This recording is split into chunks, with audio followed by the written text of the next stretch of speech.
Imagine this. The sun is warm on your face. You are sitting at a small table in a piazza, a public square somewhere in the heart of Italy. The air smells of freshly brewed espresso and sweet pastries just out of the oven. You hear the gentle murmur of conversations all around you, punctuated by laughter and the clinking of ceramic cups.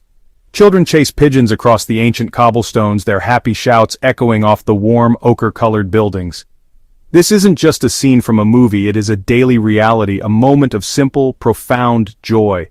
It is an invitation to slow down, to notice the small details, and to truly live in the present moment. This is the essence of what Italy can teach us. In our world today, life moves incredibly fast. We are always connected, always busy, always rushing to the next thing. We often forget to stop and appreciate the simple pleasures. Italian culture in 2025 offers a powerful antidote to this modern hurriedness. It provides a blueprint for a life lived with more passion, more connection. In Italy, everything starts and ends with the family. This isn't just about parents and kids, it's a huge, spread-out group of relatives that includes grandparents, aunts, uncles, cousins, close friends treated like family. This big family is the main part of Italian life. It's the first and most important place for help, identity, and love. An Italian's first loyalty is to their family, a bond that lasts forever and doesn't depend on anything. It's a beautiful, sometimes tricky way of life that shapes a person's whole world. The home, especially the kitchen table, is the heart of family life. It's where different generations gather, not just for holidays, but for simple Sunday lunches that can go on for hours. These meals are about much more than food. Grandparents or nani are very important.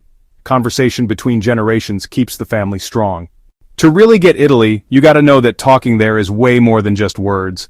Italians use their whole bodies to chat. Their hands especially aren't just for holding stuff, they're for speaking. What do you want? That's fingers and thumb together, pointing up. Perfect! A little pinch on the cheek. I don't care, a flick of the fingers from under the chin. Watching people talk in Italy is like watching a dance. Their faces change all the time. Their voices go up and down a lot. There's a saying, parla come mangi, speak as you eat.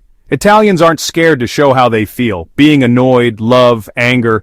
This way of talking without words isn't random, it's something people learn and share. A kid in Italy learns hand signs just like they learn to speak words. These signs change from the north to the south. For visitors, learning a few basic hand signs connects you to locals. To say you are going to Italy is, in many ways, a simplification. A person from Milan is not the same as a person from Rome. A person from Rome is very different from a person from Palermo. Italy as a unified country is relatively young, only formed in 1861. Before that, it was a collection of independent city-states. This history has created an incredibly strong sense of local identity known as campanilismo. Campanilismo is the feeling of belonging to the place within the sound of your hometown's bell tower. Your primary loyalty is to your town, then your region, and only then to Italy as a whole. This regionalism is most obvious when you compare the north and the south. Milan, Turin, industrial factories, France, Austria, Alps, rolling hills, Sicily, Calabria, olive oil, tomatoes, fresh seafood. Traveling from one region to another feels like moving between different small countries. This mosaic of identities makes Italy endlessly fascinating to explore. In Italy, beauty is not something you go to see in a museum. It is something you live with every day. It's in the curve of a cobblestone street, the design of a coffee cup, and the elegant cut of a jacket. This appreciation for aesthetics is a legacy of the Renaissance, a period that began in Florence in the 14th century and spread across the country. Leonardo da Vinci, Michelangelo, Raphael. They placed humanity at the center of the universe and celebrated the beauty of the human form and the natural world. These monuments are part of the daily urban fabric. This constant exposure to world-class art and architecture shapes the Italian eye and fosters a deep, innate appreciation for quality, craftsmanship, and beautiful things.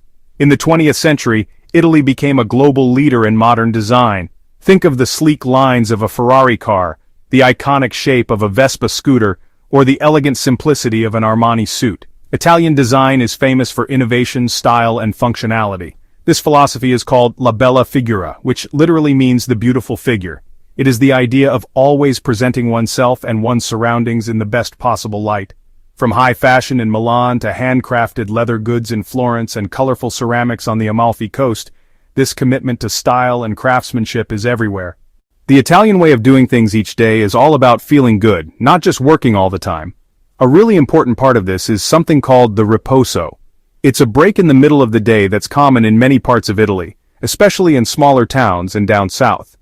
This isn't just a quick lunch break, it's a longer time, usually from about 1 in the afternoon until 4. Shops close, and people go home to eat a good meal with their families and rest.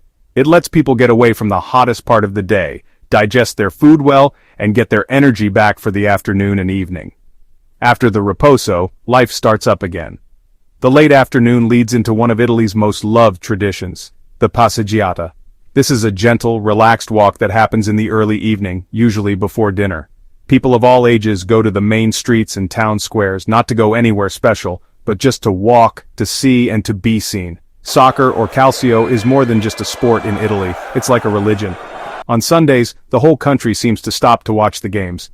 The Giro d'Italia bike race shows the country's scenic beauty and athletic toughness. These passions bring communities together.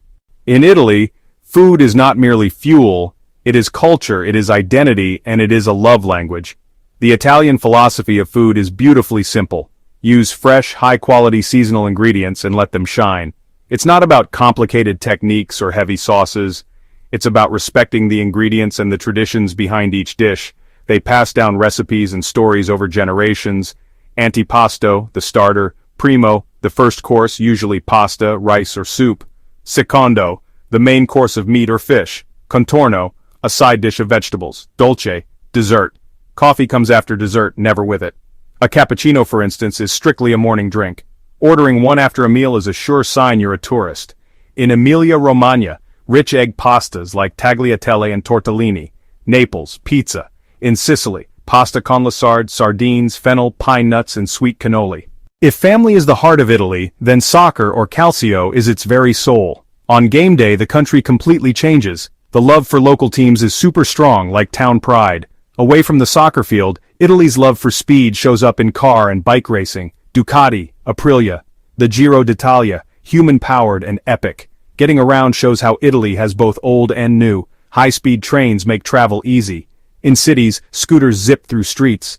In Venice, the Vaporetto and gondola rule the water. Festivals, or sagre, bring communities together, celebrating saints, harvests, and local foods. Superstitions like the Malocchio and Cornetto add color and mystery to everyday life.